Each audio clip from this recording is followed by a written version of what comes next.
Hi guys, welcome to our YouTube channel Phadu practice. Okay, so जैसा कि आप जानते हैं कि हम एसएससी जेईई मेंस पेपर के conventional previous year questions discuss कर रहे हैं विद सॉल्यूशन। ऑलराइट, सो इसी सीरीज़ में आज हम करने वाले हैं सर्वेइंग के questions and that too of 2017।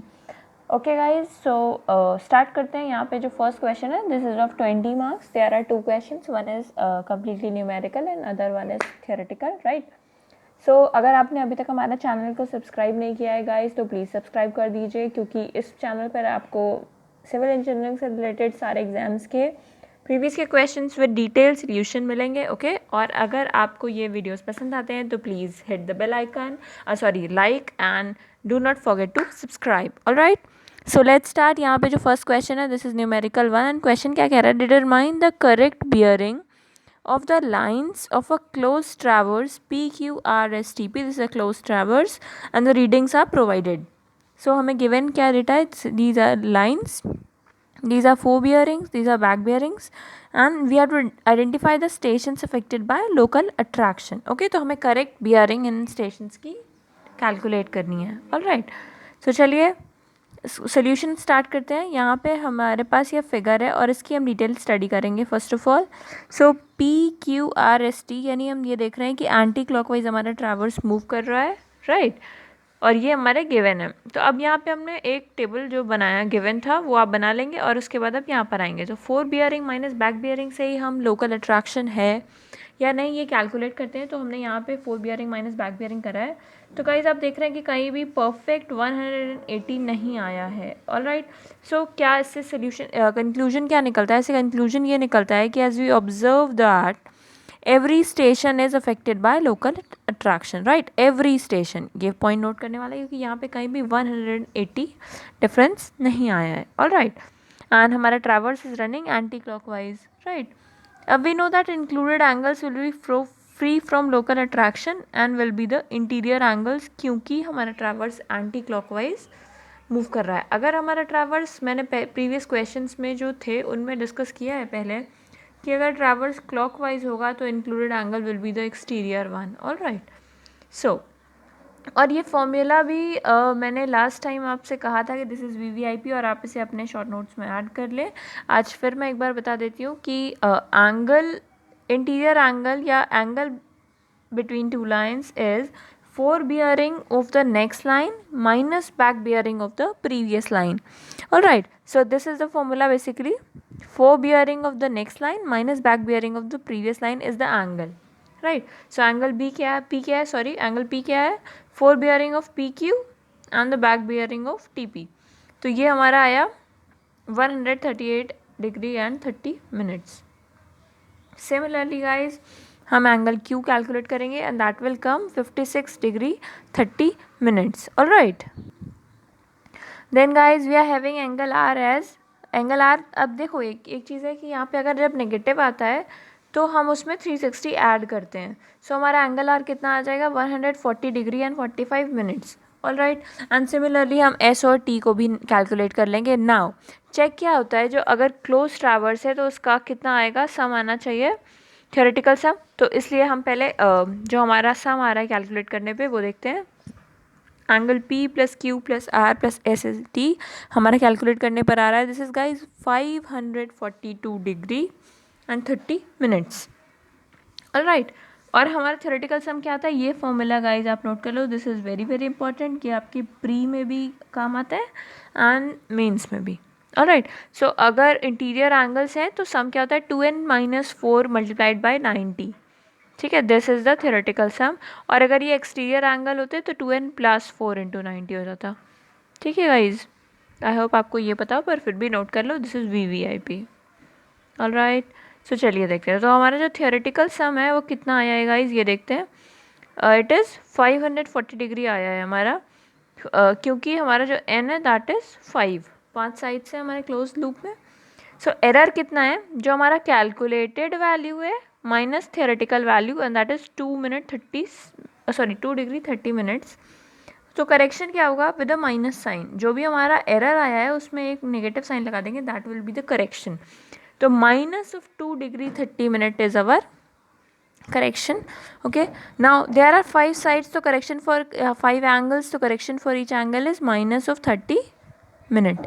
तो हम करेक्शन अब करेंगे सिमिलरली, राइट. तो एंगल पी में क्या है, जो हमारी एंगल पी की वैल्यू अभी जो हमने कैलकुलेट करी है माइनस ऑफ 30 मिनट, तो ये वैल्यू आ गई. सिमिलरली क्यू की आ गई, आर की आ गई, एस की आ गई और टी की आ गई. And we all know that sigma angles is equal to 540 degree. All right. sigma angles बराबर 540 degree, right. Now computation of correct bearing. As no line differ in forward bearing and back bearing by 180. ये हमने देखा है यार guys, किसी का भी difference 180 नहीं आया है. सो कोई भी हमारा angle free from local attraction नहीं है ना. Hence in such a case we select a line which has least deviation from 180. Then forward bearing and back bearing is adjusted such that difference हमारा कितना आना चाहिए, 180. तो हम जानते हैं लोकल अट्रैक्शन में बेसिकली क्या करना होता है गाइस, कि जो डिफरेंस हो हमारा फोर बियरिंग और बैक बियरिंग का, अगर वो 180 डिग्री आ रहा है तो क्या है, हमारा जो स्टेशन है तो वो अनअफेक्टेड बाय लोकल अट्रैक्शन है, यानी एरर नहीं है. ओके, तो अभी जब हमने करेक्शन कर लिया सारे एंगल्स में और हमारा सम 540 आ रहा है, तो ये सारे एंगल्स अब हमारे सही एंगल्स हैं. ठीक है, all right. Now four bearing and back bearing of line P Q differ least from 180. So difference observe क्या करना है, अब जो हमें गिवन था गाइस, जो हमने पहले टेबल देखा था वहाँ पे क्या करना है, जो हमने टेबल देखा था उसमें हमें फोर बियरिंग क्या गिवन था, वो फोर बियरिंग में से 180 माइनस करेंगे तो हमारे पास वैल्यू कितनी आएगी, minus of 1 degree 30 minute, right. तो करेक्शन क्या बोला मैंने, जो आपका एरर आया उसके आगे एक और माइनस लगा देंगे तो वो हमारा करेक्शन हो जाएगा. दिस इज़ करेक्शन, ठीक है ना. तो ये करेक्शन क्या हुआ, 1 डिग्री 30 मिनट का करेक्शन हो गया. Now correction is equally distributed in four bearing and back bearing, तो बाई 2 कर देंगे गाइज. ठीक है, तो 1, ये तो मुझे लगता है कि आपको पता होगा कि 1 degree is equal to 60 minutes और 30 मिनट, तो टोटल कितना हो गया, 90 मिनट्स हो गए. ओके, तो 45 मिनट्स हम डिस्ट्रीब्यूट करेंगे. तो corrected four bearing of P Q क्या होगा, जो guys corrected four bearing of P Q क्या होगा, जो वैल्यू है पी क्यू की फोर बियरिंग की प्लस दिस वैल्यू करेक्शन, और ये इतनी आ गई. Similarly corrected back bearing of P Q, तो यहाँ पे क्या है कि हमें बैक बियरिंग की जो वैल्यू गिवन है टेबल में उसमें से 180 को माइनस करेंगे, दिस वैल्यू आई, है ना. तो चलो ये ठीक है, ये समझ आई हमारी फोर बियरिंग और बैक बियरिंग पी क्यू की कैलकुलेट हुई. आप इसको ये थोड़ा मुझे लगता है कि आपको कम समझ आया होगा, एक बार इसको फिर से करेंगे, वीडियो रोक के दोबारा से सुनो और फिर उसके बाद आप खुद से back bearing of Q R calculate करो, ठीक है ना.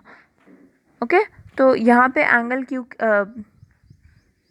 Four bearing of Q R और back bearing of Q R similarly जैसे हमने पी क्यू के लिए किया वो कैलकुलेट किया, एंड सिमिलरली हमने आर एस के लिए भी किया और एस टी के लिए भी किया, राइट. बेसिकली आपको क्या करना है, आप ये देखो, अगर बैक बियरिंग छोटी है तो 180 से कम है मतलब स्मॉलर है, तो उसमें 180 ऐड कर देंगे, तो this will be the back bearing 252 degree and 15 minute, right. और फिर fore bearing of R S निकालेंगे, and similarly fore bearing of R S calculate हो गई, then back bearing of R S calculate करेंगे.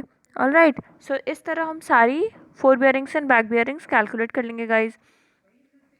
सो these are the correct back bearings, fore bearings and back bearings, और this was the question. ठीक है, तो I hope guys आपको ये question समझ आया हो. ओके, हाँ थोड़ा लास्ट में थोड़ा सा कठिन हो गया था, पर आप उसे एक बार समझेंगे तो this is very easy. All right, तब तक हमारे चैनल को प्लीज़ सब्सक्राइब करिए और वीडियो को प्लीज़ लाइक करिए. All right, now next question हम करते हैं जो कि पूरी तरह से थियोरेटिकल क्वेश्चन है. ओके, चलिए देखिए, what are the factors affecting selection of contour interval. Okay, so contour यार ये क्वेश्चन 10 मार्क्स का है और वो भी 2017 में आया हुआ है. यार गाइज मैंने ये क्वेश्चन एक बार आपको कराया हुआ है ऑलरेडी, ये रिपीटेड क्वेश्चन है, प्रीवियस ईयर में आ चुका है, पर फिर भी मैं थोड़ा थोड़ा ऊपर से बता देती हूँ, बाकी आप वो वाला वीडियो जाके देख लेना. Okay, so contour interval is defined as vertical distance between any two consecutive contours, right. Vertical distance यानी figure shows contour interval of 10 meter. vertical distance between two consecutive contour is what contour interval. Now contour interval is kept constant for a contour plan, otherwise general appearance of map will be misleading. ठीक है, ये constant रखते हैं ताकि हमारा map सही हो. Now इसमें बोला है कि factors affecting the choice of contour, तो क्या देखते हैं, the nature of ground control, scale of map, purpose and extent of survey, time, और हमारे पास फंड्स कितने अवेलेबल हैं। These are the 5 factors. अब इनको थोड़ा डिटेल में डिस्क्राइब करते हैं। जैसे मैंने लास्ट वीडियो, एक वीडियो है जिसमें मैंने ये क्वेश्चन करा हुआ है, फिर भी मैं थोड़ा सा आपको ब्रीफ में बता देती हूँ। डिटेल एक्सप्लेनेशन के लिए आप जाके वो वाला वीडियो वॉच करोगे। ओके, सो देखो, contour interval varies with topography, ये हमें पता है। It is I will be a bit fast, right, क्योंकि मैं ये ऑलरेडी डिस्कस कर चुकी हूँ। Okay, so it is large for steep grounds and small for flat grounds, all right, and the contour interval should be inversely proportional to the scale. If scale is small, contour interval will be large, and if scale is large, contour interval will be small. Okay guys, now what is the purpose and extent of survey, इस पर भी depend करता है, ठीक है, कि अगर हमारा सर्वे में डिटेल डिज़ाइन वर्क है, ठीक है, अर्थ वर्क कैलकुलेशन है, एक्यूरेट कैलकुलेशन करना है, तो हम स्मॉल कॉन्टूर इंटरवल यूज़ करेंगे, है ना। एंड अगर एक्सटेंट ऑफ सर्वे, है ना, in case of location survey करना है या हमें लाइन कम्युनिकेशन करना है, रिजर्वॉयर्स, ड्रेनेज एरिया निकालना है, एक्सटेंट ऑफ सर्वे मतलब अगर हमारा लार्ज है तो हम large contour interval is used, right. Now time, if time available, हाँ एक चीज़ मैंने थोड़ी छोड़ दी, मुझे लगता है scale of the map, right. अगर contour interval is inversely proportional to scale, ठीक है, ये कहा गया है कंटूर इंटरवल क्या है, it is inversely proportional to scale. अगर स्केल हमारा स्मॉल होगा तो कंटूर इंटरवल गाइस क्या होगा, it will be large. Okay, और अगर स्केल हमारी लार्ज होगी तो वाइस वर्सा कंटूर इंटरवल हमारा स्मॉल होगा। समझ आया। नाउ टाइम पे कैसे डिपेंड करता है, देखो गाइज, अगर टाइम हमारा लेस होगा तो ग्रेटर कंटूर इंटरवल यूज़ करेंगे, और अगर सिमिलरली टाइम हमारे पास ज़्यादा होगा तो स्मॉलर कंटूर इंटरवल यूज़ करेंगे, ठीक है। नाउ फंड्स की बात करते हैं गाइज, तो क्या है कि contour interval is kept large जब हमारे पास फंड्स लिमिटेड हो, हमारे पास लिमिटेड, हमें इकोनॉमिकल काम करना है, यानी हमारे पास फंड्स लिमिटेड है तो हम लार्ज कंटूर इंटरवल यूज़ करेंगे, और जब हमारे पास फंड्स अवेलेबल है प्रॉपर अमाउंट में तो हम स्मॉल इंटरवल यूज़ करते हैं, that is not a problem. Alright, so guys these were the questions from surveying, और इस तरह हमारा सर्वेइंग का भी previous year question for SSC JEE mains complete हो जाता है। आप किस नेक्स्ट सब्जेक्ट के बारे का प्रीवियस ईयर क्वेश्चंस का सीरीज चाहते हैं, प्लीज़ कमेंट करके कमेंट बॉक्स में हमें ज़रूर बताइए। And stay home, stay safe, take care, good bye.